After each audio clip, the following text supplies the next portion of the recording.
அண்டை மாநிலங்களில் இருந்து தமிழகத்திற்கு வரும் நதிநீர் தடுக்கப்படுவதை கண்காணித்து முன்னெச்சரிக்கை நடவடிக்கைகள் எடுக்க IAS அதிகாரி தலைமையில் பாதுகாப்பு கமிட்டி ஒன்றை அமைக்க வேண்டும் என மு.க.ஸ்டாலின் கேட்டுக் கொண்டுள்ளார். இது தொடர்பாக அவர் வெளியிட்டுள்ள அறிக்கையில், தமிழகத்திற்கு வரும் தண்ணீரை மனிதாபிமானம் இன்றி தடுக்கும் வகையில் பாலாற்றின் குறுக்கே ஆந்திர அரசு அடுத்தடுத்து தடுப்பணைகளை கட்டி வருவதற்கு கண்டனத்தை தெரிவித்துக் கொள்வதாக கூறியுள்ளார்.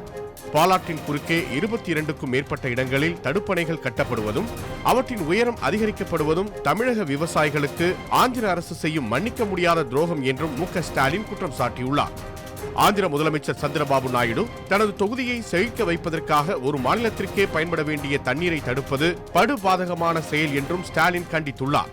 இனியும் தாமதிக்காமல் பாலாற்றில் ஆந்திர அரசு மேற்கொண்டிருக்கும் தடுப்பணை பணிகளை உடனடியாக தடுத்து நிறுத்த ஏதுவாக உச்சநீதிமன்றத்தை உடனடியாக அணுகி தடை உத்தரவை பெற தமிழக அரசு நடவடிக்கை எடுக்க வேண்டும் என மு.க.ஸ்டாலின் கேட்டுக் கொண்டுள்ளார்.